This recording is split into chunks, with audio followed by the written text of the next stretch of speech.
البقره مدنی سورت او 280 آیتونه لري. اعوذ بالله من الشیطان الرجیم. الله ته پناه وړم له رټل شوي شیطان څخه. بسم الله الرحمن الرحیم. د ډیر مهربان ډیر رحم لرونکي الله په نامه. ولا تنكحوا المشركات حتى يؤمن ولأمة مؤمنة خير من مشركة ولو أعجبتكم ولا تنكحوا المشركين حتى يؤمنوا ولعبد مؤمن خير من مشرك ولو أعجبكم أولئك يدعون إلى النار والله يدعو إلى الجنة والمغفرة بإذنه ويبين آياته للناس لعلهم يتذكرون. او مشرک ښځې په نکاح ما اخلئ تر څو چې ایمان راوړي، او یقینا مؤمنه وینځله هرې مشرکې غوره ده که څه هم ستاسو مشرکه خوښه شوې وي. او مشرکانو ته هم څوک په نکاح مه ورکوئ تر څو چې ایمان راوړي، او خامخا یو مؤمن مړی له هر مشرک نه غوره دی که څه هم ستاسو مشرک خوښ شوی وي. هغوی د اور طرف ته بلنه کوي، او الله په خپل حکم سره د جنت او بخښنې لور ته بلنه کوي، او خپل آیتونه د دې لپاره خلکو ته بیانوي چې ښایي پند واخلي. ويسألونك عن المحيض قل هو أذى فاعتزلوا النساء في المحيض ولا تقربوهن حتى يطهرن فإذا تطهرن فأتوهن من حيث أمركم الله إن الله يحب التوابين ويحب المتطهرين.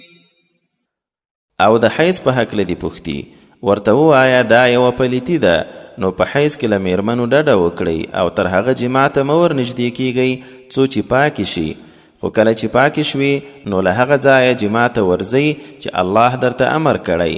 بېشکه الله بیا بیا توبه کوونکي خوښوي او ځان پاک ساتونکي خوښوي.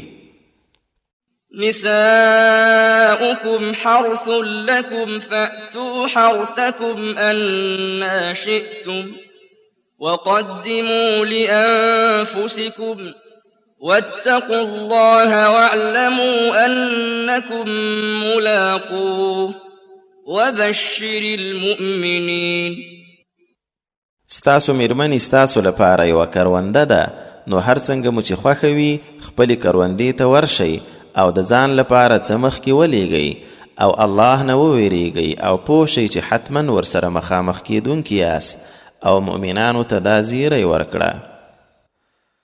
ولا تجعلوا الله عرضة لأيمانكم أن تبروا وتتقوا وتصلحوا بين الناس والله سميع عليم. او د الله نوم خپلو قسمو ته داسې مه په نښه کوئ چې نه به نیکي کوئ نه تقوا او نه د خلکو ترمنځ سوله، او الله ښه اورېدونکی ډېر پوه دی. لا يؤاخذكم الله باللغو في أيمانكم ولكن يؤاخذكم بما كسبت قلوبكم والله غفور حليم.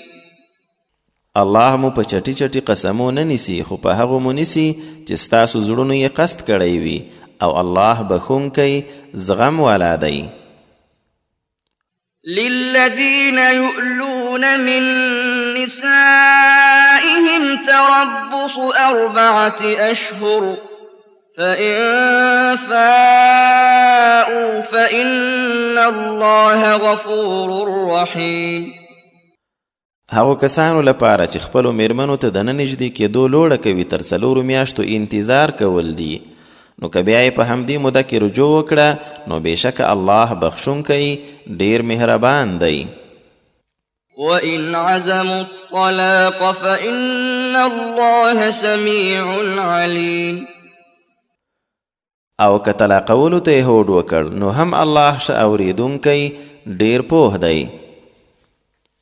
والمطلقات يتربصن بأنفسهن 3 قروء ولا يحل لهن أن يكتمن ما خلق الله في أرحامهن إن كن يؤمن بالله واليوم الآخر وبعولتهن أحق بردهن في ذلك إن أرادوا إصلاحا ولهن مثل الذي عليهن بالمعروف وللرجال عليهن درجة والله عزيز حكيم.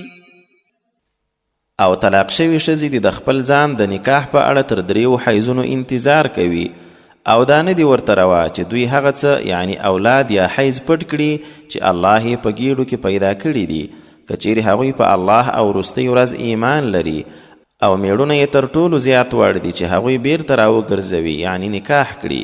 که چیرته دوی دواړه د روغې اراده ولري او د دوی لپاره هم دومره حق دی لکه د هغو یعنی میړونو چې پر دوی دی په ښه وجه، خو پر دوی بیا د نارینه‌و درجه اوچته ده او الله برلاسی حکمت لرونکی دی.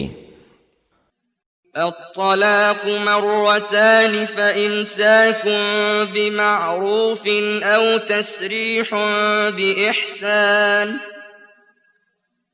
ولا يحل لكم أن تأخذوا مما آتيتموهن شيئا إلا أن يخافا ألا يقيما حدود الله فإن خفتم ألا يقيما حدود الله فلا جناح عليهما فيما افتدت به تلك حدود الله فلا تعتدوها ومن يتعد حدود الله فأولئك هم الظالمون.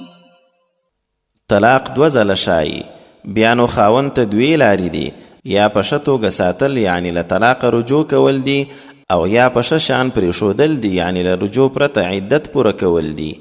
خو ای خاوندانو دا درته روانې دي چې څه مو ورکړي له هغو نه څه شی د طلاق بدل کې بیرته واخلئ، مګر که دواړه ویرېدل چې په نکاح کې به د الله حکمونه ونه شي ساتلی.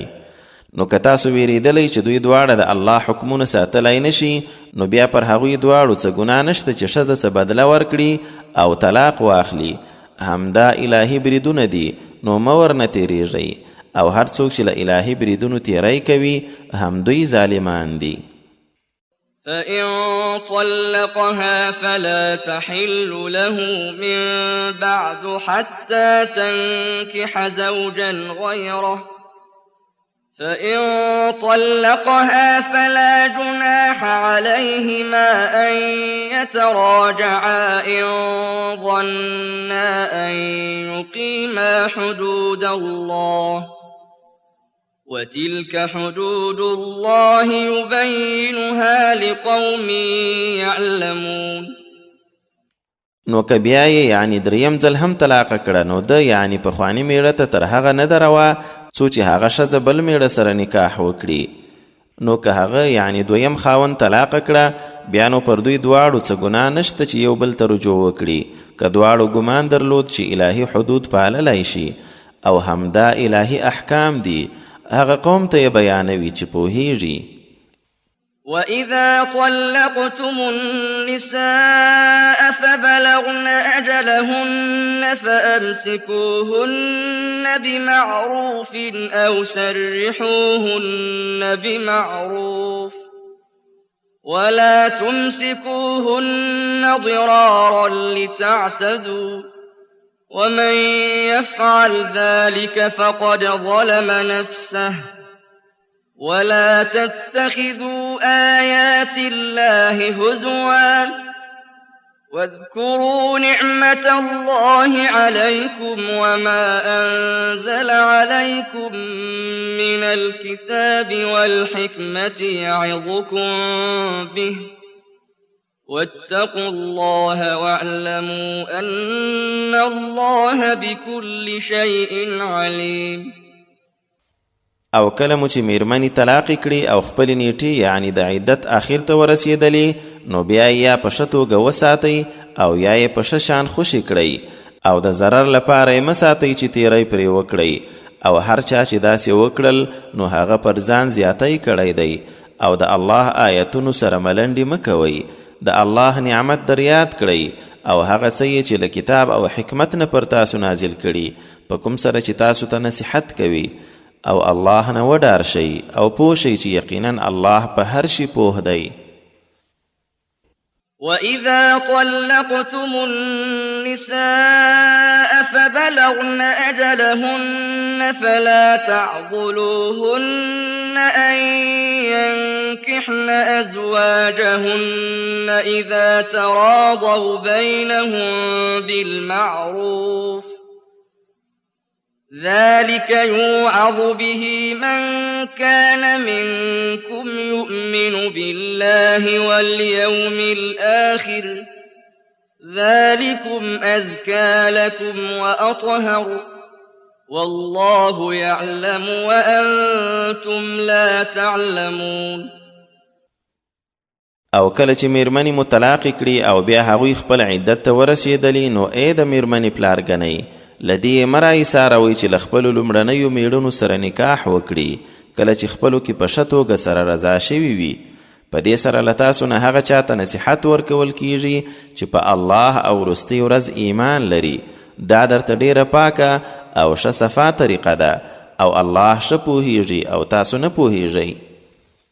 والوالدات يرضعن أولادهن حولين كاملين لمن أراد أن يتم الرضاعة وعلى المولود له رزقهن وكسوتهن بالمعروف لا تكلف نفس إلا وسعها لا تضار والدة بولدها ولا مولود له بولده وعلى الوارث مثل ذلك فإن أرادا فصالا عن تراض منهما وتشاور فلا جناح عليهما وإن أردتم أن تسترضعوا أولادكم فلا جناح عليكم إذا سلمتم ما آتيتم بالمعروف واتقوا الله واعلموا أن الله بما تعملون بصير. او میندې د خپلو ماشومانو ته پوره 2 کاله تی ورکوي. دا حکم د هغه چا لپاره دی چې غواړي د تی ورکولو موده پوره کړي او د ماشوم په څښتن باندې په ښه توګه د هغوی یعنې تی ورکوونکو روزي او جامه لازمه ده.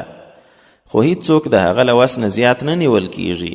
نه به مور د خپل ماشوم په سر ځورول کیږي او نه پلار د خپل بچی په سر او په بل وارث باندې هم دې ته ورته خبره ده. او که دواړو په خپله خوښه او سلا د 2 کلونو له پوره کولو مخکې له تی بیلول غوښتل نو څه ګناه ورباندې نشته. او که غوښتل مو چې اولاد ته مو بل څوک تی ورکوونکي ونیسئ نو بیا هم څه ګناه در باندې نشته. خو چې څه مو ورته منلي وي هغه په ښه توګه ور وسپارئ او الله نه وډار شئ او پوه شئ چې الله ستاسو د کړو وړو ښه لیدونکی دی.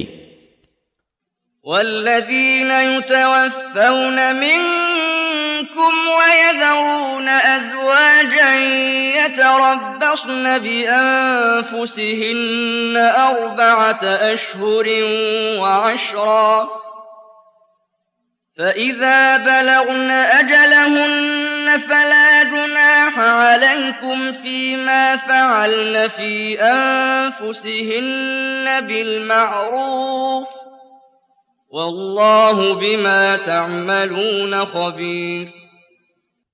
او له تاسو نه چې څوک مري او میرمنې ترې پاتېږي نو دغه میرمنې به د ځان په باب لس باندې 4 میاشتې انتظار کوي. بیا چې کله خپلې نیټې یعنی د عدت پای ته ورسېدلې نو په دې کې بیا پر تاسو څه ګناه نشته چې د ځان په اړه یې په ښه توګه یو څه وکړل یعنی دویمه نکاح یې وکړه او الله په هغه څه ښه خبر دی چې تاسو یې کوئ. ولا جناح عليكم فيما عرضتم به من خطبة النساء أو أكننتم في أنفسكم علم الله أنكم ستذكرونهن ولكن لا تواعدوهن سرا إلا أن تقولوا قولا معروفا ولا تعزموا عقدة النكاح حتى يبلغ الكتاب أجله واعلموا أن الله يعلم ما في أنفسكم فاحذروه واعلموا أن الله غفور حليم. او که د عدت په لړ کې تاسو د دغو ښځو د غوښتلو په اړه څه اشاره وکړه یا مو دوی سره د نکاح اراده په زړونو کې پټه کړه نو په دې کې پر تاسو څه ګناه نشته. الله پوه دی چې تاسو به یې ژر په زړونو کې یادې کړئ خو په پټه وعده مه ورسره کوئ. خو دا چې کومه ښه خبره وکړئ او د نکاح تړلو هوډ تر هغه مه کوئ څو چې دا ټاکلې نیټه یعنی عدت خپل پای ته ورسیږي او پوه شئ چې بېشکه الله په هغه څه پوهیږي چې په زړونو کې مو دي نو ترې وویریږئ او پوه شئ چې الله خامخا ډېر بخښونکی د لوی زغم څښتن دی. صدق الله العظیم.